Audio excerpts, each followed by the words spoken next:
Dear students, you are welcome to the video channel Maths for Maths. For this video, we hope to discuss the solution of the question number 10.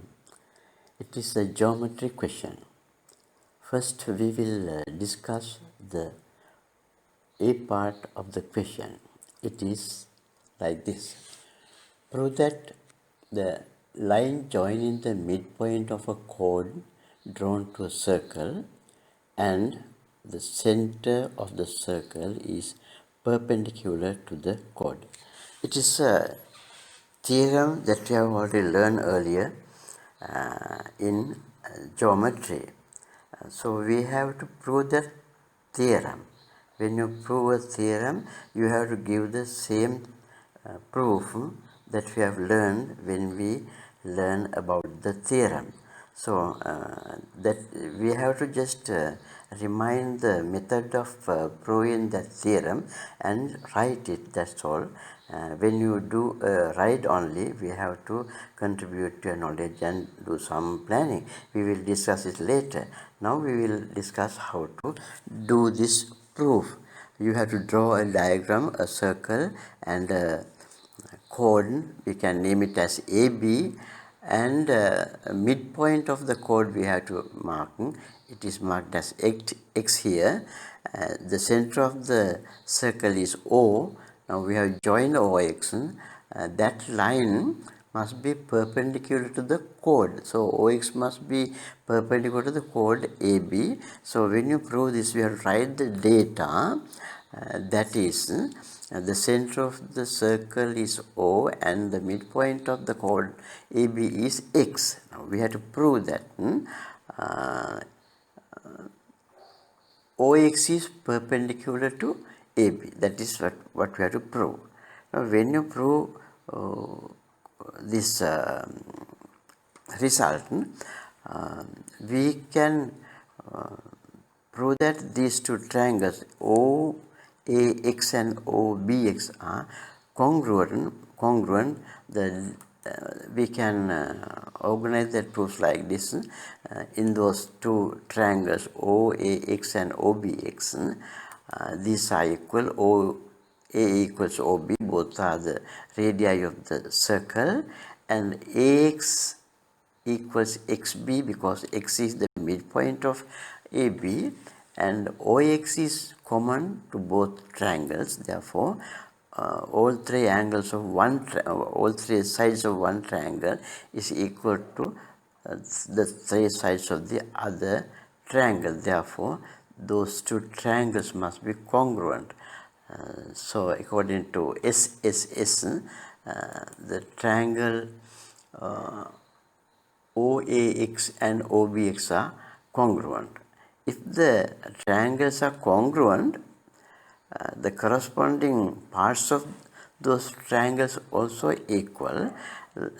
Because of that, we can take another result like OAX, angle OAX equals angle OXB. OXA equals angle OXB. Those are corresponding angles of these two congruent triangles. Now, and these two angles here, they are equal. Not only they are equal, but they add up to 180 because they are supplementary adjacent angles. Now they add up to 180 and they are equal. Then one must be 90. So that is the final conclusion. If the angle is 90, then the line OX must be perpendicular to AB. So that is how you have to prove the theorem. So it is very easy, nothing to do new. Anyway, the proof is okay. Now we have to think about the proof of the rider based on this theorem. So we will discuss it, how to do the proof of the rider. It has some order which we have told earlier, and now we will discuss about the order. That rider is like this. It is the part B of the question. A, B, C and D are points on the circle in which the center is O. M is the midpoint of AC. MO produced meet AB at P. Prove that part 1 is angle BCD equals angle PMA. Second part is angle CBD equals angle MPA. Now here, firstly we will pay our attention to the part 1. There the diagram we have to, before you write the proof, we have to observe the diagram carefully, and we have to find some new relations in addition to the given relations. We call this diagram a compound diagram, complicated one. We can break this diagram into simple parts, like this. Take this part, that is only the point BCD joining the lines BCD, and it's a triangle, and we know the BD is a line going through the center of the circle. Therefore BD must be a diameter of the circle. C is any point on the circumference. Now when you see this pattern, this type of pattern, we can remind a theorem about angles in a semicircle. Angles in a semicircle is always a right angle. So using this part, we can take a relationship as angle BCD equals 90 degrees. And this part is another simple part we have taken from the complicated diagram. There the chord is there, midpoint is there, and the center O is there, the line joining the midpoint and the center.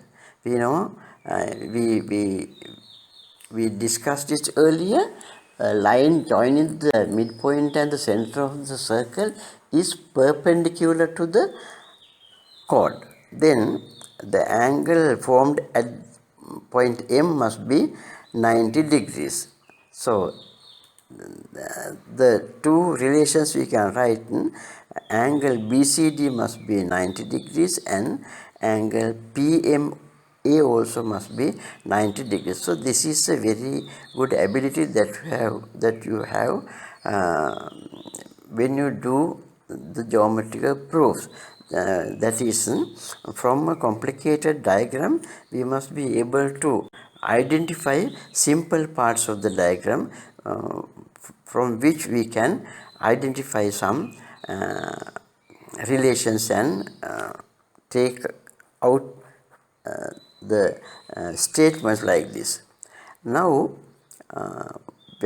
we will see what we have to prove. So that part is called the planning of the geometrical proof. Now we are going to write the proof. There the diagram is here. We did not draw the simple parts of the diagram separately, but within this complicated diagram we have to identify the simple parts and take the relations like this. So here the proof is, we can write the first relation we identified, that is angle BCD, it is equal to 90. The reason is angle at the semicircle, that is BCD. And PMA, angle PMA is 90 because OM is perpendicular to AC, because if M is the midpoint, then the line joining the midpoint and the center must be perpendicular to the chord. Perpendicular means angle formed by those two lines must be 90. Now BCD is 90, PMA is 90. Therefore BCD must be equal to PMA. That is what we have to prove for the part 1 of the question. So it is very easy. Now we will see how to plan the proof of the second part. There, this is another simple part of the question, of the diagram. Now here two. Now we can take this angle BAC, angle BDC are angles in the same segment. Angles in the same segment. One theorem is there. If you draw taking a common arc and using that arc, if you can draw some angles on the other part of the circle, all those angles are equal. The theorem says that angles at the same segment are equal. Therefore, angle BAC must be equal to angle BDC. So these are, we can name as X and X. So the statement is like this: angle BAC equals angle BDC, that is equal to X. That is another relationship we identified from this compound figure. And another one we can take here, the triangle BCD, it is a right angle triangle. So it is a right angle, and now we have named this angle D as X. If it is X, the other acute angle of the right angle must be 90 minus X. So that is another identification we obtained. And another right angle triangle is there, that is PAM. Here the M is a right angle, and this angle PAM is X according to our previous relation. And here also the angle APM must be 90 minus X. So we can name it as, we can include 90 minus X for that angle. Now here we have split this compound figure into three figures, simple figures, by which we can identify some relations according to the previous theorems we have learned. Now we will go to write the proof. So here this is the statement, and when you write the proofs, we have to take the complicated figure, and in this figure we have to mark the relations we have already identified, that is, this is 90 degrees, PMA is 90 degrees, BDC, angle BDC is X, angle BAC is X. Then first statement, this angle is 90 minus X, that is angle CBD, and the angle MPA also 90 minus X. So all now the relationships we have already identified, now we have entered to the diagram. So it is the main things are given in the diagrams now. Now we have to write the proof. Here we can write the proof like this. Angle CBD and angle CDB, that is the sum of those two angles is 90 degrees according to our previous decision, and the angle PAM and the angle MPA also add up to 90. That those are the sum of the acute angles of the right angle triangle PMA. So those are add up to 90. Now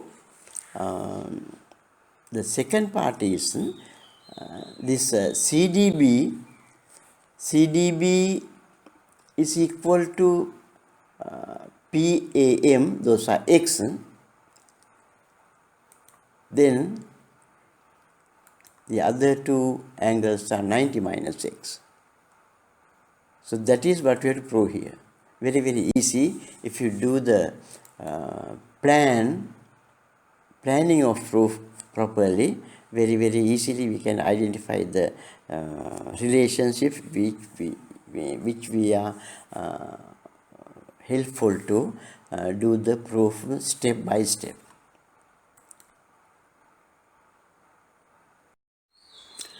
Okay, now we will see the question number 11.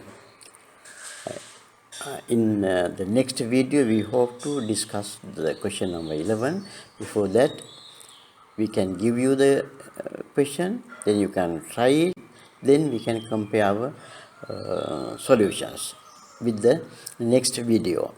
The question is, a box contains one red cube, three green cubes and one blue cube which are identical to each other. Two cubes are taken from the box at random without replacement. Draw a tree diagram to show the possible outcomes and their probabilities. Using the tree diagram, find the probability that part 1 is both cubes are green. Part 2, neither cube is green. Part 3, one cube is blue.